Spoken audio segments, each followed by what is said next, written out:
You're listening to the Born to Kick Arse podcast with Matt Tomasi and can be found at borntokickarse.com/episode 2.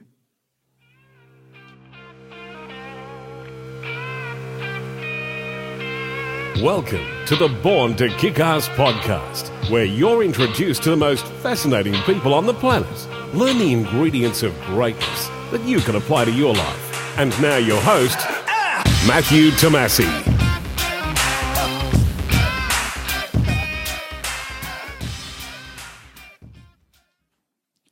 Dave Alley is an extraordinary man. I had the pleasure of interviewing him, and the thing that struck me most was how humble he is. It's hard to comprehend the enormity and scale of his achievements and the pain and suffering he endured. Dave Alley is the only person to have cycled and run around Australia and holds 3 world records. World record number 1, the fastest cycle around Australia in 14,251 kilometres in 37 days, 20 hours and 45 minutes. World record number 2, the fastest 10,000 kilometre run in 127 days, 10 hours and 51 minutes. And world record number 3, the fastest run around Australia, 13,383 kilometres in 169 days, 15 hours and 31 minutes. Dave is an incredible human being and a true inspiration. He was born to kick ass. Enjoy the interview. So, Dave, welcome to the very first episode of the Born to Kick Arse podcast. Hi, mate. Great to be here. Thank you. Can you tell us a bit about yourself and share your experiences with, firstly, riding a bike and running?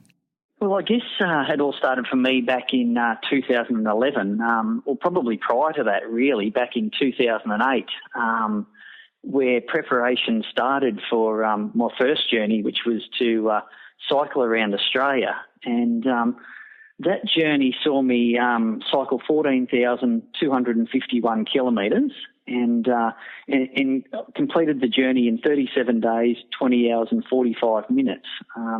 And in the process, I was fortunate enough to take just over 3 days off the previous record held by Canadian Perry Stone. So, look, it was a big sort of decision for me, I guess, to take it on, and something that happened as a result of the birth of twins that I had.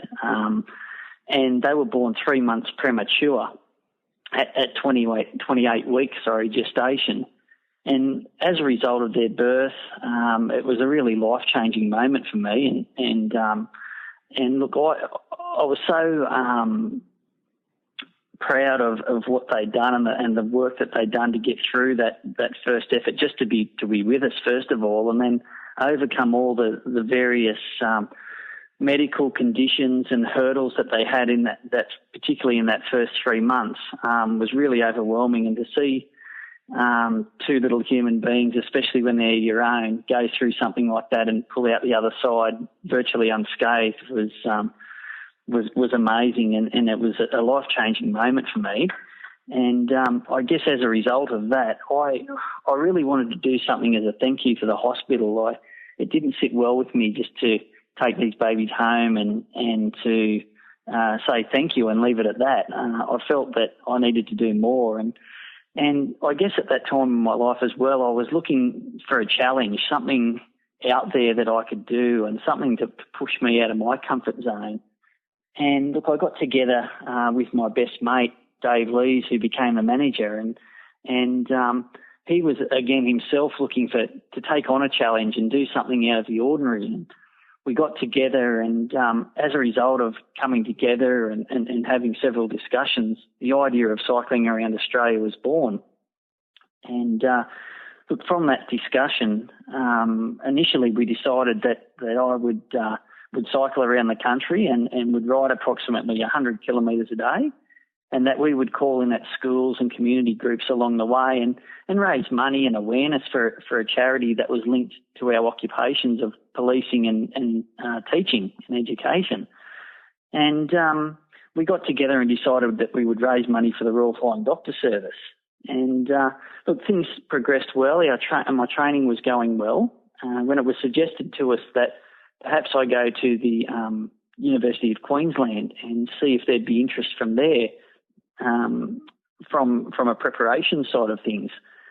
So I did that. I made an appointment to see the head of sports science over at the University of Queensland, and look, they were terrific. They jumped on board, and a number of tests were conducted on me, and as a result of that testing and some consultations, it was suggested that I look and see if there was a record for such a journey, and whether someone had actually done it before. And following on from that, Dave did a number of inquiries and search to see, if there was such a record. And look, he came back from those inquiries and he said, "I'll dangle a carrot for you." And the carrot was that, yes, it had been done and that there were no Australians in the top 5. In first place was a Canadian, a guy by the name of Perry Stone, who cycled around the country in 41 days and 5 minutes. And then there were 4 Europeans.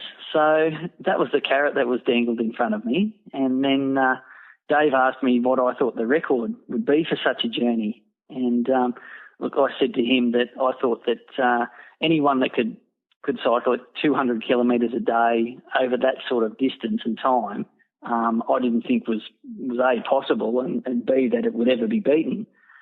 And he came back and said, look, the record was 41 days and 5 minutes, and that Perry had cycled on average 341 kilometres per day, each and every day, with no rest days. And look, honestly, we laughed at each other on the phone. We did, and immediately ruled that out and went back to our original plan. But then as training went on and we started putting the logistics together of the trip, I started to really break it down, and I had some email communication with Perry over in Canada.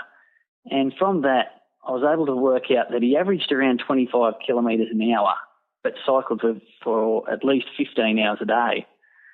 And I thought that, look, I can ride at 25 kilometres an hour comfortably, but the problem was maintaining that for 15 hours or more each and every day. And I guess from there, breaking it down just into sizable chunks was what made the difference to me, particularly mentally in taking on the challenge. And time went on and training was progressing well, and we decided to conduct a 5-day trial. And that 5-day trial was done in early January of 2011, which everyone in Queensland and probably from around Australia would remember was the devastating Queensland floods. And look, I had a minimum of 100 millimetres of rain every day for that 5 days, and conditions were really, really tough. But I came back from that with a lot of confidence and thought that if I could cycle through those conditions, then I don't think it's going to get much worse than that anywhere around the country. And following on from there, we decided to hold a 10-day trial, which I basically did a lap of Queensland. And look, we came back from that one, and I was ahead of world record pace. And I think as a result of that, that's when the self-belief really kicked in, and we really changed our thought patterns and our focus then on, well, let's have a go at this record. It's there and we're above schedule, and let's change our focus and go for it. So that's what I did, and I was fortunate enough to come back, as I said, in just over 3 days ahead and averaged 377 kilometres a day over the 14,251 kilometre journey. And the support that we got from that, we raised just over $30,000 for the Royal Flying Doctor Service, and we had over 1 million hits on our website, and the following we had on Facebook and other social media was really mind-blowing. We didn't think it had got that big and got out amongst the community. And from that, I had so many people contact me and let me know that by doing what I had made a real impact on them in a positive way. And Dave and I, in our debrief of the event, discussions were then held on, look, was I up to a second challenge? And I felt I was. And again, we followed the same process, and we tossed around a few ideas between us. And as a result of that, the idea of the run and an attempt at running around Australia was born from that. And I guess from that there were a few things that came out of that, in that no one had ever cycled and run around Australia. No one had taken on both. And I not only wanted to do the run, but also to complete it in record time as well, and have a go at Pat Farmer's record that he'd set 16 years prior in 1999. So that's what led to the run, and again, that was a similar process in that it was about 3 years in the making, as it was with the cycle, and set off on the 19th of April from Lismore in northern New South Wales, and completed that loop. That was 13,791 kilometres in 175 days at just over 79 kilometres a day, and I was lucky to take just over 5 days off Pat's record on the run. So it's been an incredible journey, incredible really last 10 years of my life, and to get where I have. Yeah, that's it's hard to imagine what you've been through. It's quite extraordinary. I guess I wanted to delve into your mind and find out some of the deeper drivers and motivation and stuff like that. Firstly, I know through some of the long runs I've done, there gets to a certain point when you really start to doubt yourself. You know, your mind starts to, play games on you, and doubt starts to creep in, and you really start to question whether you can keep going, or you question why you're out there. Was there a particular point either on the run or the ride when, the major doubt really started to kick in? And do you remember where you were in Australia when that happened, or when those thoughts started to come into your mind? Yes, look, I think to answer that, each and every day, really, I had it was a real roller coaster of emotions each and every day of both journeys, where I'd have periods where I just thought I couldn't physically go on. I was that fatigued, both mentally and physically, that I thought that my journey was over. I couldn't push on. But through my training and just being able to do it and repeat the process so many times, I knew that if I just pushed through that barrier, that I could carry on, that it was possible. I think that out of both journeys, though, the moment where the lowest point and where I thought, look, this is over, was on the run, and that was basically we're almost exactly halfway through the journey. I was about 130 kilometres south of Port Hedland. And, so where's that, WA? Northern WA? It is, yeah, northern WA. An infection in my big foot. And infection I started to feel more and more ill as the time went on. And it gradually got worse and worse, and the toe became more painful until the point where basically I stopped and the crew came up to me, and they took some photographs of the toe, and at that point I hopped into the van and I passed out briefly, and when I awoke I didn't know what was going to happen first, whether I was going to throw up or whether I was going to pass out. It was a terrible feeling, and from that a doctor on the east coast of Australia to medical facility as quickly as we could, and that's what we did. The manager Dave Lees and I set off for Port Hedland. We left the remaining crew at the point where I stopped, and we marked that and got our GPS coordinates, and we set off to Port Hedland, and it was pre-arranged to head into a medical centre there. And I was in quite a bit of pain. We got into the medical centre. The doctor took one look at my foot and said, "I'm sorry, but it's over. The whole thing's over." And just the feeling I had at that point was, I can't really put it into words. And my doctor was liaising with him over there and trying to come up with some sort of plan to be able to carry on. And one of the rules and regulations of the run was that each and every day I had to complete a minimum of 20 kilometres. And if I failed to do that in any 24-hour period, then the record attempt was over. So I had that in the back of my mind as well, and it was that extra pressure of not only the injury, but knowing that if I didn't complete my 20 kilometres in a day, the whole thing was over. And we managed by a bit of persuasion to allow the doctor to let me go, and he treated it as best he could. And the following day, I had the toe operated on, and I had the nail removed and the toe tidied up as best as we could, and got the medication and antibiotics, and off I set. And it was really at the point where, when I got into the medical centre, the doctor made it fairly clear that, look, if this infection spreads into your organs, then it could be the end of you. And that's how serious it was. And look, for the next 4 days, I did half days, so I did 40-kilometre days. And you're just pumping out marathons every day. Yeah. Instead of double marathons, you were.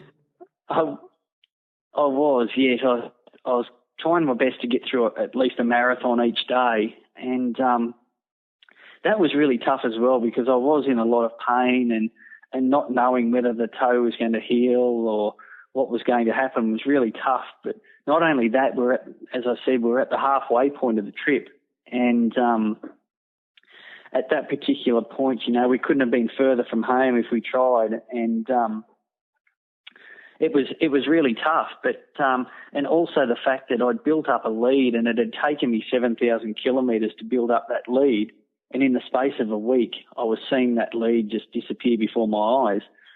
So that was certainly the toughest period of both journeys, and but look, I was able to carry on.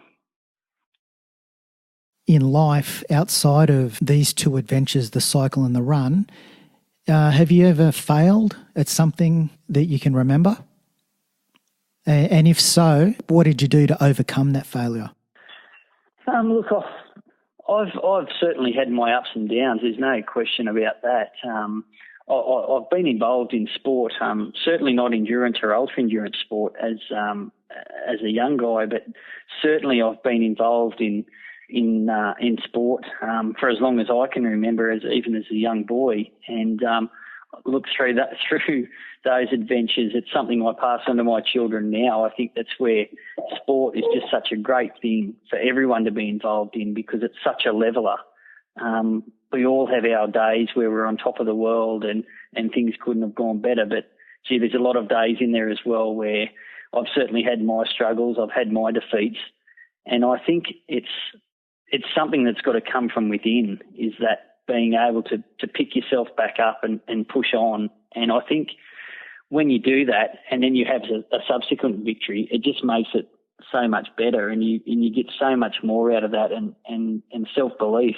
I think that's the big lesson there is everyone has their setbacks, everyone has their times when they're knocked over, but coming back and believing in yourself is the key. Did you have any morning rituals or routines, prior to setting off for the day? Was there any sort of superstitious things that you did, or was there something that you had to have a coffee in the morning without a doubt, or was there anything some sort of routine that you had to do every single morning before starting the day? I guess what I did there was nothing, sort of quirky or out of the ordinary that I did, but I certainly had my set routines that we followed each and every day on both trips. Particularly on the run, I would every morning once I set off, I'd always walk for the first kilometre or two as a warm up, and then what I used to do was I used coffee really as a reward for me. And what I would do is make sure I got through that first hour, and once I got through that first hour, which was always the toughest every day, I'd reward myself with a coffee. And it's amazing that something as simple as having a cup of coffee, how much of a boost that gives you psychologically when you're undertaking something like this. It's those little things and the little treats that you really look forward to each day, particularly when you're in some of the more remote sections of the country. What motivates you And where do you draw your inspiration from? Look, I think the inspiration for me to take on the things that I do, it comes from, well, first and foremost, it comes from my wife and kids. They inspire me every day to do what I do, and to have them and have their support and love and know that they're behind me is a huge thing, and I couldn't do it without them. And I guess another huge motivating factors for me were, particularly when I had the toe incident, was the fact that I had so many people that backed me and believed in me. Plenty didn't. Plenty said it couldn't be done, that no one could do the cycle and the run.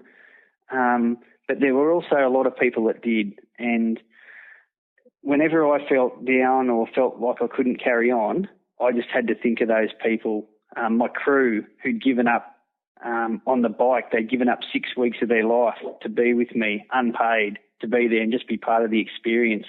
On the run, the crew gave up 6 months of their life to be there and support, again without reward, just to be there. And if I was going through a tough period, I just thought of all those people, or I only had to look in the eyes of a crew member to know that quitting wasn't an option. No, I was there. Both attempts were never my records or my attempts, my adventures. They were ours. And I always speak of them in terms of they were ours, because I think my family and my crew deserve the rewards as much as I do because of the sacrifices they made. So, yeah, look, I only ever had to think of those people, my sponsors. And look, if I was to stop, if I was to quit and pull out, I'd have to ring home, I'd have to ring sponsors, I'd have to ring supporters and say I'd stopped. And it was a phone call I just wasn't prepared to make. And how many times did that thought into your mind? Was it countless? It was daily. Every day I got to a point where, you know, I was coming across a Nullarbor, it was howling wind, it was raining, it was -5. Every muscle and bone in my body ached. Everything inside me told me to stop, that this was silly, that why are you doing this to yourself? Why are you pushing on? You know, why do you do this to yourself? There's no need. You could be at home with your wife and kids and living a normal life. And then, you know, I knew I had to dig deep. I knew I had to find the reason why and dig deep within myself and ask, you know, why are you doing this? And for those reasons I mentioned, I'd just push on. Yeah, I believed in my mind that there was no other option. Did you have any spiritual realizations at all? Often you can't put into words, you know, certain insights and stuff like that, but did you actually have any spiritual realizations thousands of kilometres into your journey? Look, I definitely had my moments. Again, really hard to put into words, but I think we always said on both journeys that once I turned off at Townsville and got off the eastern seaboard, that the game changed. And to me, that's when the races, if you like to call them races, really began for me, is when I turned off at Townsville and got into the remote parts of Australia and was out there on my own and plugging away and just to be there at sunrise and sunsets and at those moments when I'm all alone and we were thousands of kilometres from anyone or anything. You do have those, I guess, spiritual moments, but very hard, I guess, to single out and put into words. What about patience? What did you learn about patience? Patience, yeah. Look, patience is a trait I would have said 10 years ago was probably my weakest link. Being patient, I wanted things and I wanted them then, I wanted them now, and that was it. And through this whole process, it really is, I think, one of the keys to success is patience. There are events, ultra-endurance events, you know, aren't won quickly. They're not won in a sprint. It's all tactics and really listening to your body. That's a big thing I got out of these adventures is you have to listen to your body, and it's different on different days. And you can go through the same process and same routines day in, day out. And at some point, you're going to have your bad days and you're going to have your good days. And there's no reason for either. It just happens, and that's how we are. And I think you've really got to tap into your own body and know what your limits are and know what you're capable of and really tap into that. Just on limits, I know the body has a limit. At some point, the body's going to break. But are there limits to the mind? Look, I don't think there is. I have no doubt at all that the two work together. I guess the thing that's really blown me away the most in all these adventures is that it's just unbelievable. If you tell yourself that you can do something and you truly believe it, you can make it happen. I really believe that. If you'd have said to me, 10 years ago that I would have pulled off the things that I had, I honestly would have laughed at you because it just seems so far from reality that it just couldn't happen. But the power of the mind really is, it's amazing. And I don't think people really understand that enough.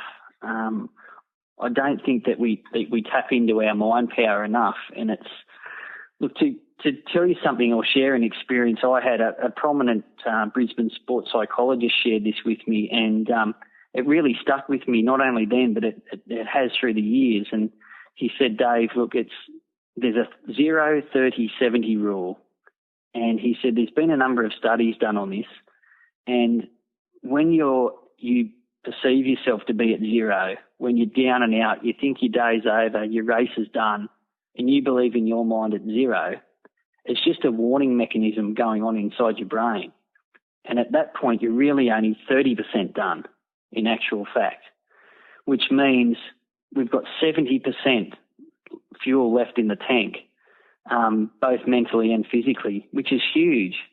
So if we're only tapping into 30% of what we're capable of, I think even if we were able to change not only that, but all aspects in our life by even 10%, imagine the impact that would have on us as individuals and across the board. It's just amazing. And that really stuck with me, that 0, 30, 70 rule. What about mental toughness? Can you share some insight into that? What is mental toughness to you? Look, I think mental toughness to me is those periods, the periods of toughness, the periods when, it might be 47 degrees and you're battling traffic, you're battling fatigue that you've never felt before in your life, and being able to push on, being able to dig deep like you never have before and find a reason to carry on. It's commitment, being committed to the cause, and that, again, that self-belief. You've got to have that self-belief, you've got to have that commitment, and you've got to have a deep reason for wanting to do what you're doing. And if you can tie all those things together and dig deep, to me, that's what mental toughness is all about. It's not on the good days, rolling along and everything's great. It's about the bad days and when things aren't going well, and how dig you deep, that I think epitomises what mental toughness is for me.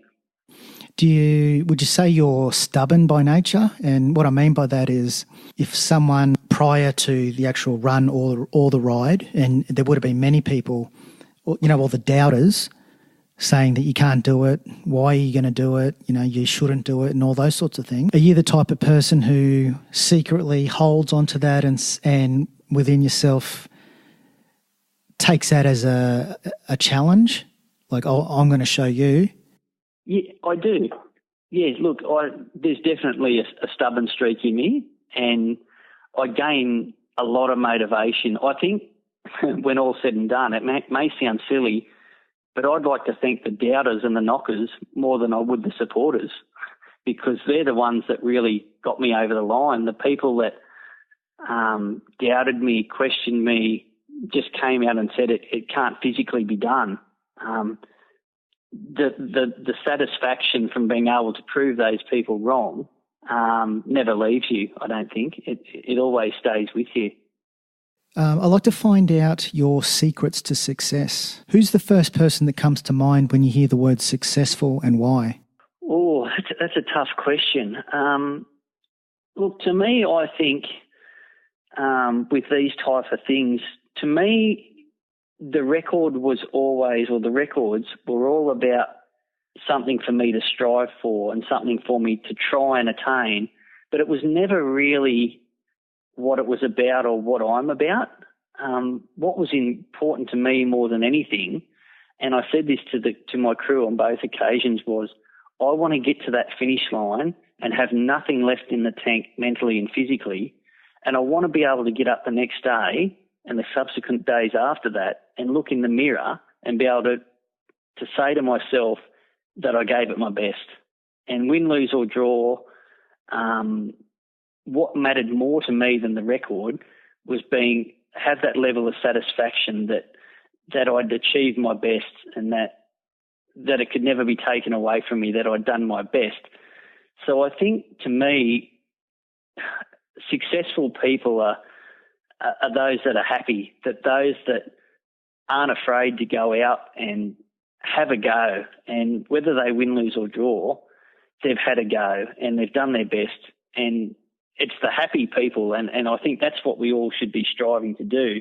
No matter what your passion is in your life, I think you need to go for it. And I think don't hold back. There's the old rocking chair test that's often talked about, and I think of that often. And it's where when you picture yourself as an 80 or 90-year-old person sitting in your rocking chair in your nursing home, and you're looking back on your life, and to be able to sit there and smile and have that deep level of satisfaction within yourself that you've achieved things in your life and you've lived the life that you wanted to, I don't think anyone can beat that. If you're one of those people that can do that, then you've become a huge success.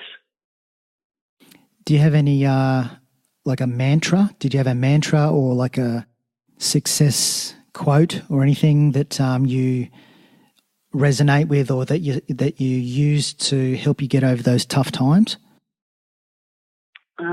Look, I do. I love quotes and sayings from people who have been successful in all fields. But I think for us, it was something that we talked about as a group, was that we would leave no stone unturned, and that when I left on day one on both trips, that I knew that I'd done the preparation that's required to get to that point. And then what happened after that, was largely out of my control. But I wanted to feel as though when I left on day one that we'd left no stone unturned. We'd done all we could for me physically and mentally to start, and we'd done all that we could logistically and come up with and discussed all the what-ifs and the contingency plans. So I think, leaving no stone unturned is a big one. What do you think are the most important ingredients or attribute in goal setting? Goal setting, I think, first and foremost, you have to decide what it is, what you want. That's number one. Before you can put any goals or plans in place, you really have to have the end goal in mind, and you have to have the passion for it. And once you've done that, what I always do is then just break it down from there and go, okay, what do I need to do to get to that point? What do I need to do on a daily basis? And I think taking action on a daily basis is what you have to do. With both my events that I've done, each and every day, I didn't have one day off where I wasn't doing something towards making the ride or the run happen. So if I was recovering from an injury, I was working on logistics, or I was working on strategy, or all of those other things. So I think you must take daily action. And I think, look, the commitment and that passion, you can have all the outside influences and the external motivators, which you need, and they're important.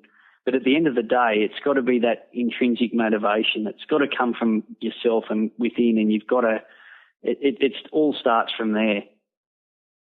I know a lot of runners experience a state known as runner's high, and those who run further, I know there's the ultra runners high.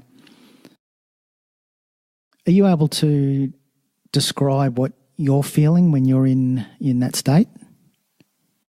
Yeah, look, I experienced that myself, and again, fairly regularly when I was out on the run. And that's the state that you want to be in. That's the state that you want to achieve, because I think when you're in that state, that's when you're performing your best.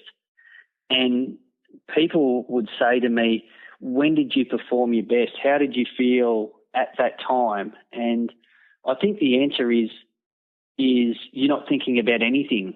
It's a state that you go into where time just seems to go so quickly, and as a result, you're so relaxed and so in the zone that you're going through that repetitive motion, and I think when your mind goes into neutral and you let your mind wander off onto different things, that's when you can really achieve your best.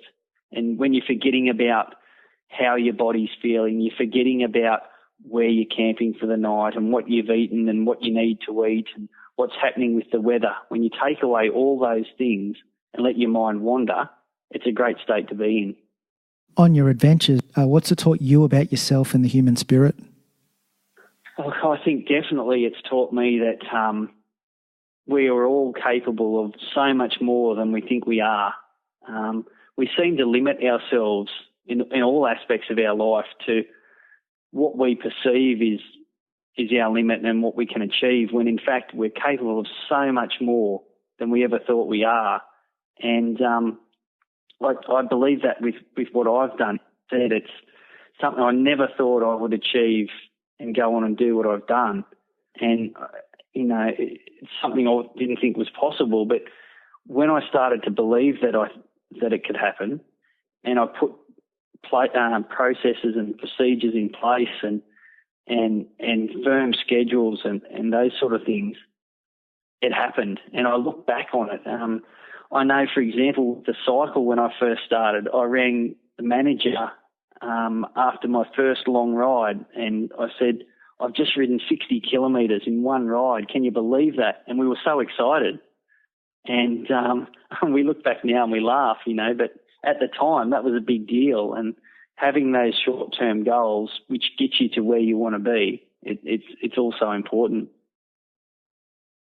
When you're in a remote part of Australia and you look up and you're approaching a sign that says such and such a town is 30 k's away, another town is 155 k's away, and then there's a city and then you look up and there's quadruple digits, like 1,600 kilometres away. What does that sort of do to your psyche? Do you just try and not look at, the fact that Adelaide is 2,000 k's away? Do you just try and focus on the next step? Yes, yeah, exactly. It's really breaking it down to, I never, with both adventures, I can honestly say I never set off and really thought about the enormity of the whole thing. I always broke it down. First of all, I would take it day by day. And then as I got to the start of the day, I'd break it down to hour by hour. And even if I was doing it really tough, I would take it down into chunks of time and say to myself, just get through the next 4 or 5 minutes. And then I'd get there and say, okay, reassess. And I'd use things and look, the signs were, they could go either way, but I tried to use them as my friend. So I would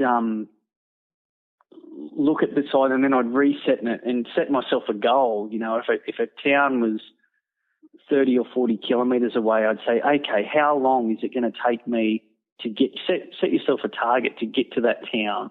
Or let's make it there by the end of the day. Wouldn't that be great if I could make it? And I'd break it down into steps like that.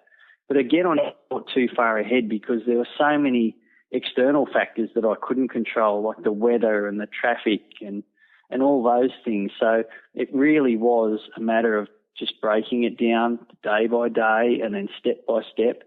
And look, I did that right through to the last day. We even had a conversation with 10 kilometres to go in the run. And we said even then, let's not get complacent, because if I trip over on the edge of the road or something like that, the whole thing's over. So it was really a matter of just maintaining the focus day by day. And, you know, there were some days were better than others, and never panic. Let's just stick to the goal and get there. And at what point did you know you had it in the bag? To be honest, not until I ran through the gates of Oaks Oval with about 100 metres to go with my family. I tried not to get carried away with the emotion of it and knowing that there was a big crowd there to welcome me.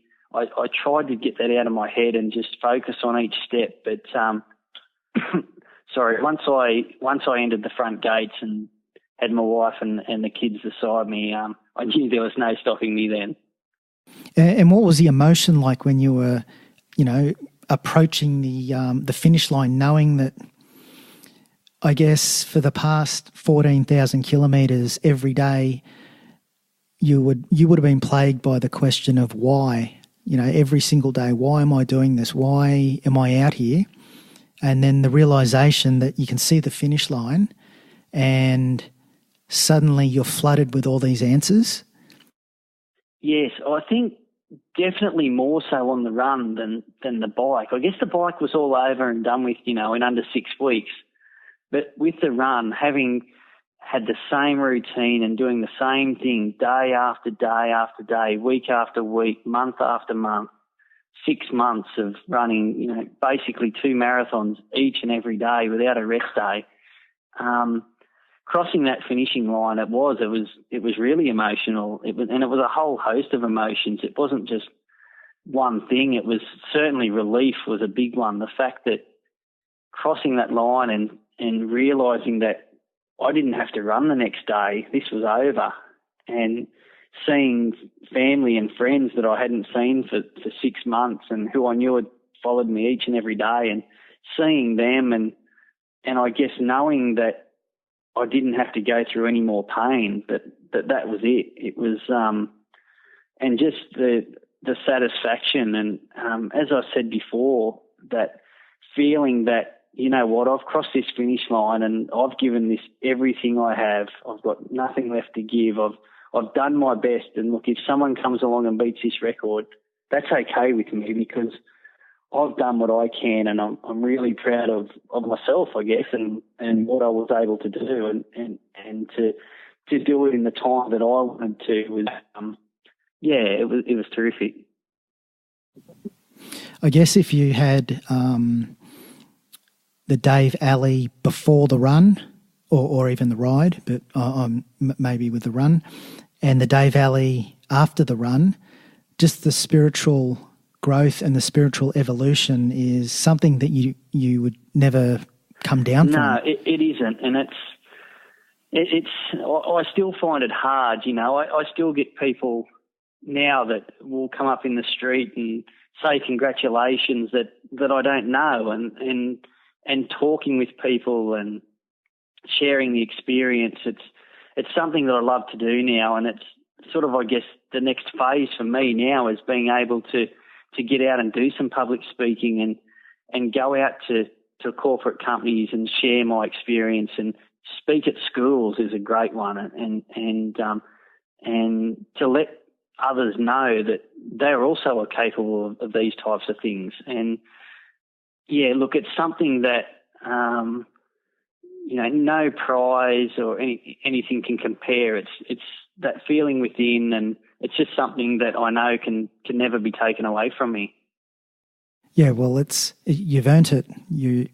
No one can ever take that away from you, and all those, you know, the blood, sweat, and tears that you've shed over 14,000 kilometres twice.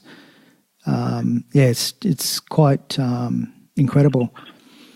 I just want to ask if you could make a phone call to the 20-year-old Dave Alley, what would you say to him? Oh, that's a good question. what would I say to him? I would say, believe in yourself and don't be afraid. Don't be afraid to go out and do the things you want to do. Don't feel as though you have to conform with what society tells you have to do.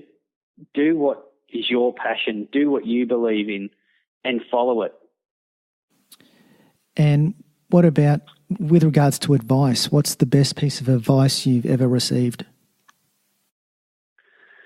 The best advice I guess I've ever received is along those lines, and it is just to follow your passion, stay true to yourself, and most of all, the one thing that we all strive for, no matter our backgrounds, where we live, what we do for work, we all want the same thing, and that's to be happy.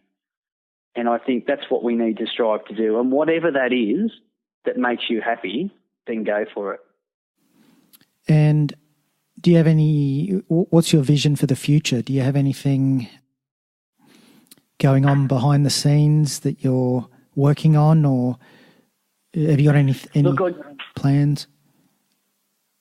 Yeah, look, I'm often asked now, look, will there be a next adventure? Will there be a race around Australia 3? You know, what am I planning? And look, I think there will be something. There will be another adventure. What that is at this stage, I don't really know.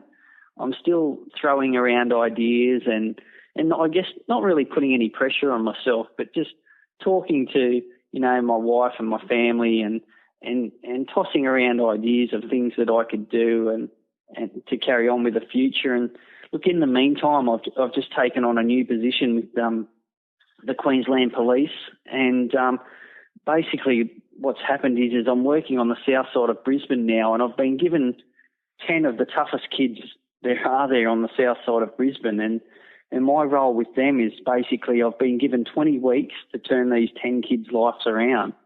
And these are 10 young boys between 14 and 16 that have had life really tough and have committed a number of offences and have just fallen off the rails. And this is really their last chance at life and to make something of themselves. And for me now, that's a huge challenge for me. And if I can turn some of those boys' lives around, then to me that's the same, if not better than anything I've achieved myself. So that's my focus now and what I'm sinking my teeth into. And look, coupled with that, I'm sure there'll be another adventure down the road. Yeah, can you tell us about your business and your charities, and where can people find you online? Yeah, sure. Well, again, that's another busy part of my life now. It's my wife Hayley and I have started our own business, Ali Health and Fitness Australia, and I guess, look, there's a number of branches off the tree for us, but we're trying to have a sort of a holistic approach to health and fitness, where we work closely with a number of health and fitness professionals and people that I've worked with on the bike and the run, and we're doing personal training and group training and fitness testing and workshops and seminars, and a big, huge component of it for me is getting out there and just sharing my story and doing some public speaking, which I really enjoy and I'm getting a lot out of. So that's that coupled with my work with the Queensland Police are my big focuses now. And with the fundraising, look, we raised just over $30,000 for the Royal Flying Doctor Service on the cycle. And on the run, we're closing donations off shortly in the next couple of weeks. But look, we're looking at getting close to $100,000 that we've raised on the run for the White Cloud Foundation, which deals with people, their families and carers suffering depression and anxiety. So really proud of those figures of what we were able to not only achieve, I guess, with the cycling run, but also the fundraising and promotion of the charity side of it that comes along with it. So look, they were terrific, and if people want to follow my adventures and what's happening, they can do so. We're on Facebook at David Ali Race Around Australia, and also Ali Health and Fitness Australia on Facebook, and we've also got a website with the run and the ride, which was www.racearoundoz.com.au. people can get on there and find out a bit more about us and what we're up to next and what's happening. That's good. I'll put all the links in the show notes so people can get a hold of you and contact you that way. Oh, that's terrific. Before we go, is there one parting piece of advice that listeners can take away and implement in their own journey? Yeah, look, I think my advice to people is just get out there and live, make it happen. We're not here for a long time, unfortunately, so you've really got to make the most of what you've got and just get out there and enjoy life and make the most of it. Make yourself proud, make your family proud. Yeah, it has been a real honour speaking with you. I've definitely learnt heaps of lessons, and I'm sure all the listeners have as well. Thanks very much for your time, Dave. Thank you. It's been a pleasure. If you've made it this far in the Born to Kick Arse podcast, then you've done well. I want to continue introducing you to the most fascinating people on the planet so you can get an inside look at their approach, mindset, and secrets to success. Hopefully, these interviews will inspire you to take steps towards reaching your own goals, no matter how big or small. One common theme all these people have is that they are proactive, and I need you to be proactive right now by subscribing, rating, and reviewing this podcast on iTunes. I also need you to head over to borntokickarse.com and subscribe to my newsletter.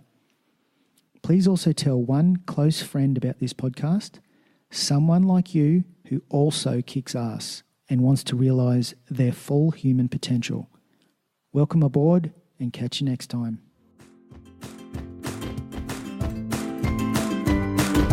Thanks for listening to the Born to Kick Arse podcast at borntokickarse.com. What's stopping you from kicking arse?